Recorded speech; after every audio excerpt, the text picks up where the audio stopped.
अस्सलाम वालेकुम स्टूडेंट्स। उम्मीद करता हूँ सब खैरियत से होंगे। हमें अपनी सराउंडिंग से मिलने वाले जितने भी स्टिमुलई हैं उनके खिलाफ एक अप्रोप्रिएट रिस्पांस की जरूरत पड़ती है। मिसाल के तौर पे स्टिमुलई क्या है, कोई भी इशारा, वो कोई भी इशारा हीट की फॉर्म में मिल सकता है। अगर हमारी सराउंडिंग में टेम्परेचर बहुत ज्यादा बढ़ गया है, गर्मी है, तो ये हमारे लिए एक इशारा है कि हम अच्छी जगह पे, ठंडी जगह पे चले जाएं जो कि हमारी बॉडी के मुताबिक टेम्परेचर एडजस्ट हो जाए। तो इसके लिए ना हमें किसी सिस्टम की जरूरत है, यानी कि माहौल से कोई भी इशारा, वो किसी ने मुझे आवाज दी है तो ये मेरी सराउंडिंग से मुझे कोई इशारा मिला है, तो अब मुझे उसकी आवाज सुननी है, उसकी तरफ जाना है, उसके खिलाफ कोई ना कोई रिस्पांस देना है। अगर मैं ऐसा नहीं करूंगा तो फिर नॉन लिविंग और लिविंग में तो कोई फर्क नहीं हुआ। जैसे कि देखिए ये व्हाइट बोर्ड है, जितनी मर्जी गर्मी हो, सर्दी हो, कोई आवाज दे कुछ भी, ये कोई रिस्पांस शो नहीं करेगा। लेकिन जो लाइफ है, जो जिंदा चीज है, वो तो रिस्पांस शो करती है। तो इन्हें अपने माहौल से मिलने वाले जितने भी स्टिमुलई हैं, जितने भी इशारे हैं, उसके खिलाफ कोई ना कोई रिस्पांस देना पड़ता है। वो रिस्पांस देने के लिए हमारी बॉडी में या जितने भी लिविंग ऑर्गेनिज्म है उनकी बॉडी में किसी सिस्टम का होना जरूरी है। तो रिस्पांस देने के लिए हमारी बॉडी में जो सिस्टम होता है उसे कहते हैं सेंट्रल नर्वस सिस्टम, यानी कि वो जो सारा सोचने समझने का काम करता है उसके खिलाफ कोई रिस्पांस देगा। लेकिन उसके लिए सेंट्रल नर्वस सिस्टम, जो हमारा आज का टॉपिक है, वो है नर्वस टिश्यू, यानी कि स्टिमुलई जो भी हमें मिलेगा उसके खिलाफ रिस्पांस देने के लिए हमारी बॉडी में जो टिश्यू होते हैं उसे कहते हैं नर्वस टिश्यू। आज का जो हमारा टॉपिक है, हमने एनिमल टिश्यू शुरू किए हुए हैं, जो कि आज का इसका चौथा जो है ना वो फोर्थ टाइप है टिश्यू की, एनिमल टिश्यू की, नर्वस टिश्यू। इससे पहले हमने 3 पढ़े हैं। एपिथेलियल टिश्यू पढ़ा था हमने, उसके बाद हमने जो था वो कनेक्टिव टिश्यू पढ़ा था, और कल हमने मस्कुलर टिश्यू पढ़ा था। आज हम नर्वस टिश्यू जो इसकी फोर्थ टाइप है उसको पढ़ने जा रहे हैं। डेफिनेशन इसकी सबसे पहले क्या है?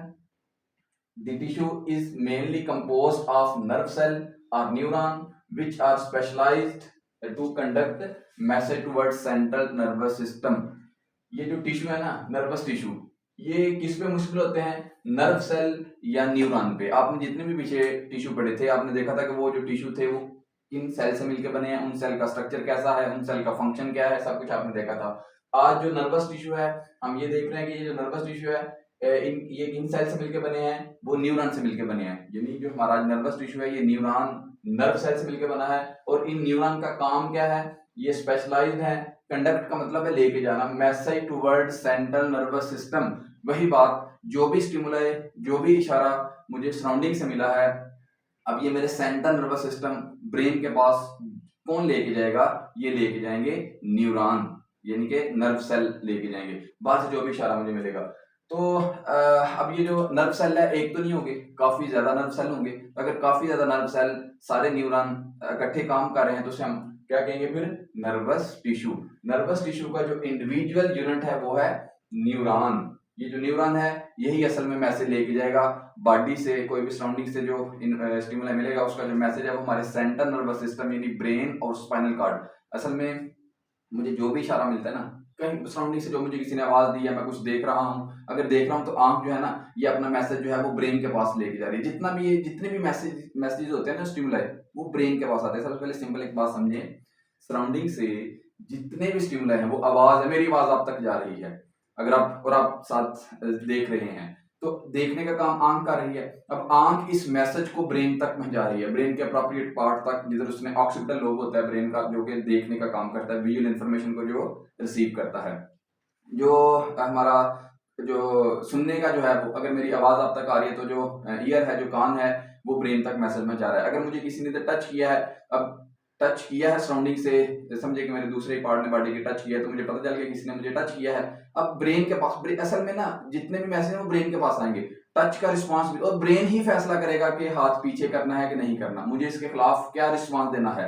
वो अपनी बॉडी का दफा करेगा कि भाई इससे बचना है, नहीं बचना। अगर मुझे किसी ने टच किया है, अब समझने वाली बात है कि इधर से मैसेज ब्रेन के पास कैसे गया है? आंख तो इधर ही है, आंख ने मैसेज ब्रेन तक कैसे पहुंचाया है? इसके लिए जिस सिस्टम की जरूरत है, जिस इंडिविजुअल यूनिट की जरूरत है, वो है न्यूरॉन। ये न्यूरॉन होते हैं जो कि मैसेज लेके जाएंगे ब्रेन के पास, ये न्यूरॉन मैसेज लेके जाएंगे। और ये न्यूरॉन एक थोड़ी होंगे, काफी ज्यादा न्यूरॉन होंगे। तो जितने भी, क्योंकि जिधर भी कोई भी, अगर बॉडी के किसी पार्ट पे भी कोई भी स्टिमुलई मिलेगा तो ब्रेन तक वो पहुंच जाता है, जिसका मतलब न्यूरॉन एक नहीं है, काफी ज्यादा न्यूरॉन है। तो जितने भी न्यूरॉन है वो इकट्ठे हैं और नर्वस टिश्यू की फॉर्म जो है उसे हम नर्वस टिश्यू कह देंगे। इनकी लोकेशन किधर है, ये जो न्यूरॉन है इनकी लोकेशन हमारी बॉडी में किधर किधर है।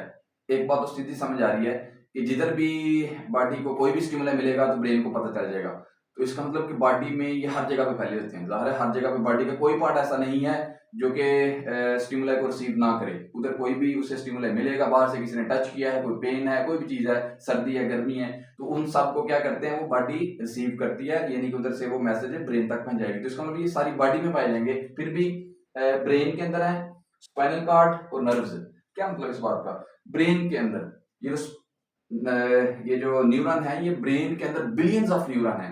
तो ब्रेन के अंदर बिलियंस ऑफ न्यूरॉन है तो इसका मतलब ये है कि ब्रेन के अंदर नर्वस टिश्यू है, क्योंकि सेल मिलके ही टिश्यू बनाएंगे ना। तो न्यूरॉन, एक जैसे न्यूरॉन आपस में मिलके क्या बनाएंगे, टिश्यू बनाएंगे, यानी नर्वस टिश्यू बनाएंगे। तो हम लोकेशन देख रहे हैं नर्वस टिश्यू की या न्यूरॉन की किधर किधर है। तो सबसे पहले मैं आपको बता रहा हूँ ब्रेन। कभी आपने वो मगज देखा होगा, वो जो मगज है, जो ब्रेन है, वो असल में न्यूरॉन ही है, बिलियंस ऑफ न्यूरॉन है। क्या मतलब, मैं तो भी कह रहा था कि सोचने का काम ब्रेन करता है, मैसेज लेके जाने का काम भी जो है वो न्यूरॉन करेगा। तो ये ब्रेन के अंदर भी अगर न्यूरॉन है तो फिर वो सोचने का, डिसीजन लेने का जो काम है, क्या वो भी न्यूरॉन करते हैं? जी बिल्कुल, यानी कि जो ब्रेन है वो डिसीजन का काम करता है। तो ब्रेन भी ज़ाहिर सेल है, हमारी पूरी बॉडी सेल है। तो ब्रेन के अंदर कौन से ऐसे सेल हैं जो कि सोचने का, समझने का, डिसीजन लेने का काम करते हैं? तो वो भी न्यूरॉन ही है। यानी कि हमारी ब्रेन के अंदर भी न्यूरॉन है। उन न्यूरॉन को कहते हैं इंटर न्यूरॉन। न्यूरॉन असल में 3 तरह के हैं। एक होते हैं सेंसरी न्यूरॉन, एक होते हैं मोटर न्यूरॉन और एक होते हैं इंटर न्यूरॉन। सेंसरी न्यूरॉन क्या करते हैं, जो कि मैसेज को सेंस करते हैं और ब्रेन तक लेके जाते हैं। और ब्रेन के अंदर होते हैं इंटर न्यूरॉन। ये क्या करते हैं, ये सेंसरी न्यूरॉन से मैसेज को पकड़ते हैं, सोचते हैं, फैसला लेते हैं कि क्या करना है, और उसके बाद आगे बॉडी को मैसेज दे देंगे। और अब ज़ाहिर है ब्रेन ने आगे इस हाथ को कहना है कि हाथ पीछे हो जाए। अब ब्रेन ने खुद थोड़ी आना है, ब्रेन ने भी किसी के जरिए मैसेज भेजना है।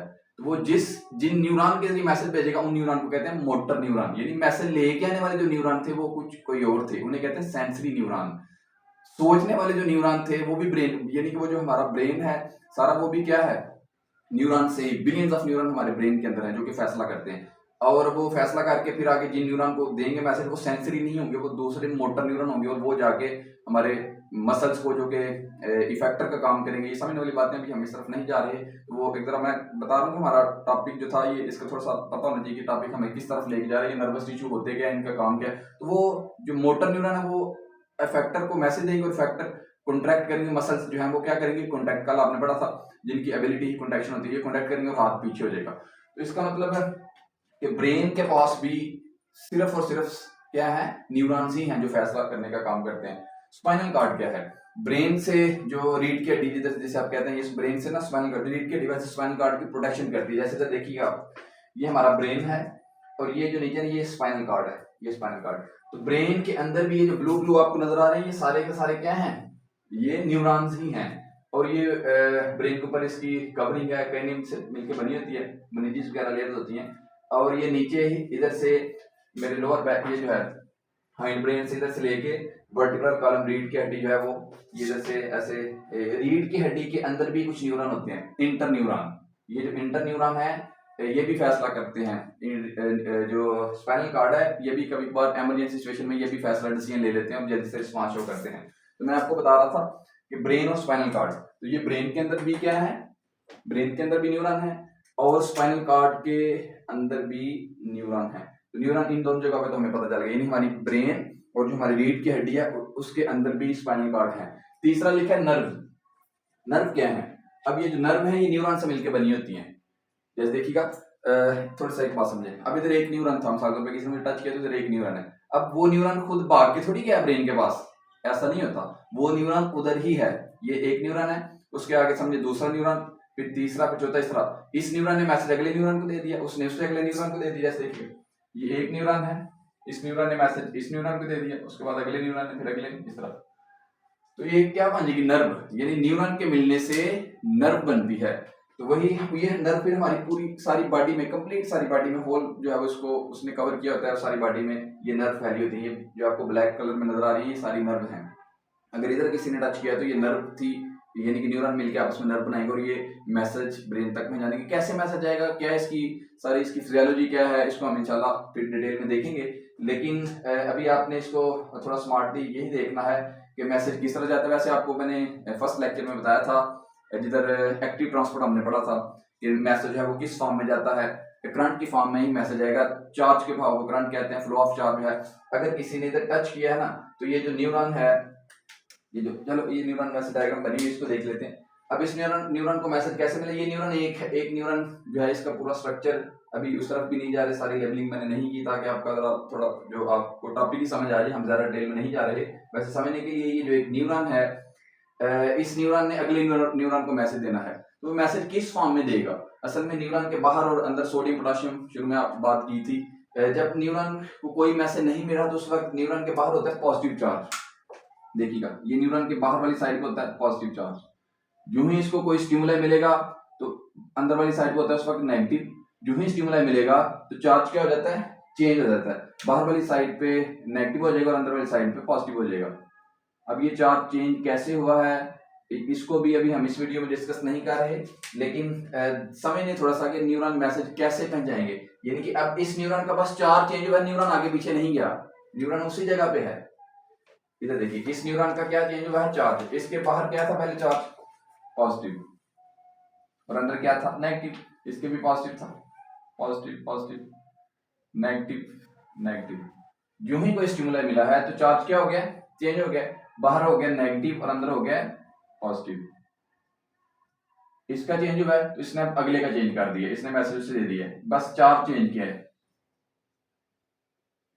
क्योंकि इधर नेगेटिव हो जाएगा और इधर क्या हो जाएगा। इस तरह जितने भी न्यूरॉन होंगे ब्रेन तक पहुंचने तक इसी तरह चार्ज चेंज होता रहेगा, और चार्ज के चेंज को, फ्लो को क्या कहते हैं? करंट। तो मैं इसी तरह करंट की फॉर्म में और ब्रेन को वो स्टिमुलाई मिल जाएगा। इस तरह जो न्यूरॉन है, ये इसके डेंड्राइट्स हैं, एक्सॉन है, ये सारा इसका स्ट्रक्चर है। लेकिन होप सो आपको इसकी थोड़ी समझ आई होगी कि जो नर्वस टिश्यू है वो किस तरह जो है वो मैसेज को, अगेन इसको देखिएगा, this tissue is mainly composed of nerve. यानी कि हमारे जो नर्वस टिश्यू है सिर्फ इसमें न्यूरॉन्स ही हैं, पूरी बॉडी में फैले होते हैं। ये लोकेशन इसकी ब्रेन है, स्पाइनल कार्ड, और नर्व तो पूरी बॉडी में फैले होंगी। न्यूरॉन के मिलने से ही नर्व बनेगी।